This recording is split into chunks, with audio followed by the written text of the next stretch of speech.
Welcome back to High Stakes. Today, we will be discussing the following NCAAF matches that is happening on Friday, September 29th, 2023.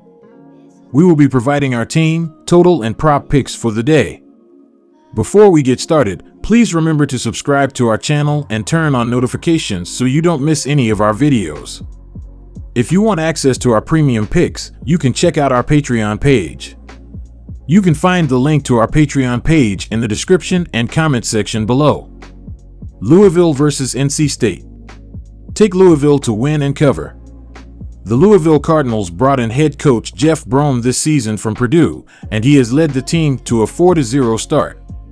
The Cardinals picked up conference wins over Boston College and Georgia Tech and defeated Big Ten opponent Indiana. This will be their toughest test, as they were favored by at least a touchdown in all three of those wins. The offense looked sharp last week against Boston College, putting up 56 points in the first three quarters before taking their foot off the gas in the fourth. Louisville is averaging 542 yards of offense per game. This is fifth in the nation and leads all ACC teams. The Cardinals are led by 6 feet 5 inches senior quarterback Jack Plummer. He is averaging 280 passing yards per game on 67% completion percentage with 10 TDs to 4 INTs. Running back Jevhar Jordan is averaging 119.5 rushing yards per game to go with 6 touchdowns. The junior running back has been excellent this season and is averaging an astonishing 9.6 yards per carry. Wide receiver Jamari Thrash has excellent speed on the outside. He is averaging 100 receiving yards per game and has 5 touchdowns, including an 85-yard touchdown against Indiana. Louisville's defense has been far from perfect. They gave up 34 to Georgia Tech and 28 to Boston College, but were still able to outscore them on the other end.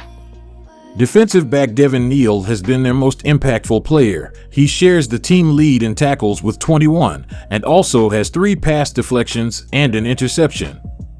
Defensive end Ashton Gillate leads the team with 3 sacks. In what promises to be an offensive showdown, the advantage tips in favor of the team currently ranked 5th in the nation in total yardage. Louisville has been a scoring machine this season, consistently surpassing the 20-point mark in every game. In fact, they had the potential to score even more against Boston College, possibly reaching the 70-point mark if they hadn't slowed down the pace in the fourth quarter. The Cardinals are currently averaging an impressive 43 points per game this season, and while they've played all their games at home so far, the absence of a strong home field advantage for NC State is unlikely to alter the outcome significantly. Comparing performances, Notre Dame managed to score 45 points against NC State, and Louisville is expected to have a similarly strong offensive outing.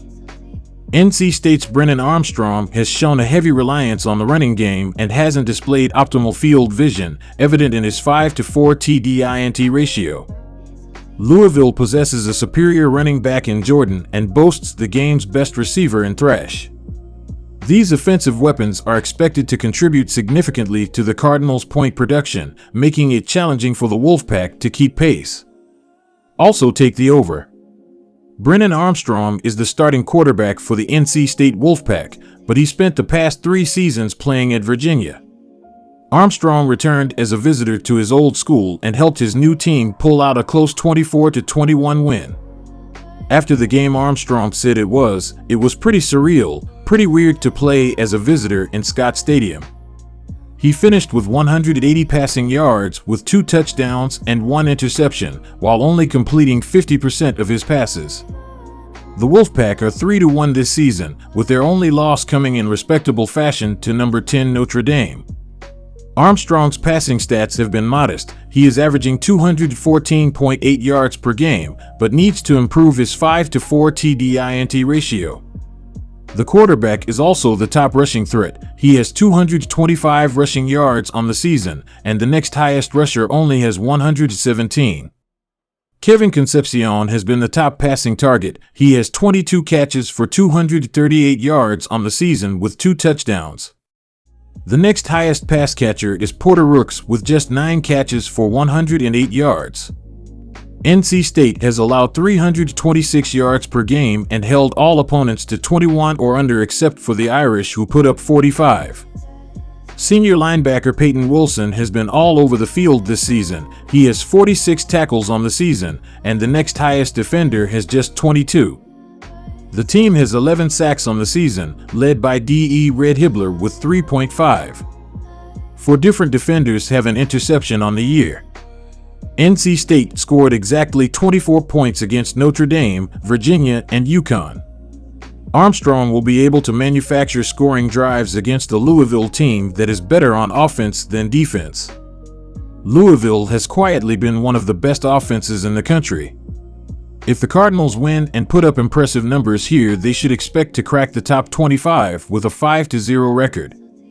Plummer has led the Cardinals' attack and has a running back, Jordan, and receiver, Thrash, each averaging 100 or more yards per game. Louisville has gone over the total in 3 out of their 4 games this season and will hit the over again here. Utah versus Oregon State. Talk Utah Utes plus 3.5 points.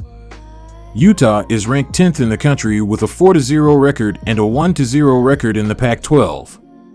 In their most recent 14-7 win at home over number 22 UCLA, their quarterback Nate Johnson went 9-17, throwing for 117 yards and a touchdown in what was a very run-heavy game for the Utes. Utah carried the ball 48 times for only 102 yards and no touchdowns. Jalen Glover led the backfield with 25 carries for 86 yards, averaging 3.4 yards per carry, while the team averaged 2.1 YPC. The defense was the highlight this game, holding the Bruins to only 7 points and 233 total yards. Almost all of that production came through the air, with UCLA throwing for 234 yards while rushing for only 9 yards on 32 attempts. With that being said, the Utes can thank their defense for their first win over a ranked opponent.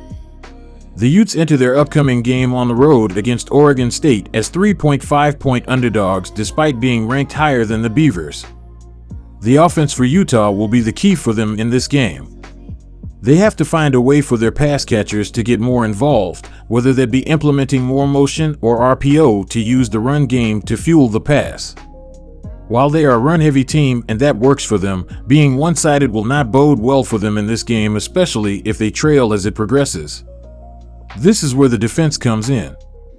The offense will likely struggle in a tough road environment, so they need their defense to keep them in the game and get Oregon State's offense off the field.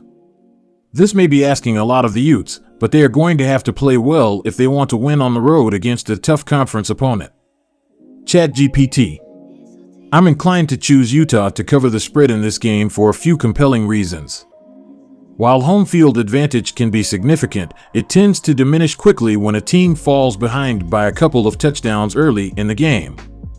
Oregon State's defense showed some vulnerabilities in their last outing, allowing over 500 yards and 5 touchdowns against a competent opponent.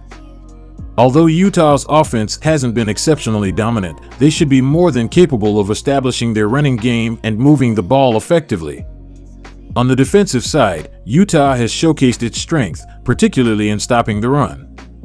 They allowed a mere 9 rushing yards on 32 carries in their previous game against number 22 UCLA.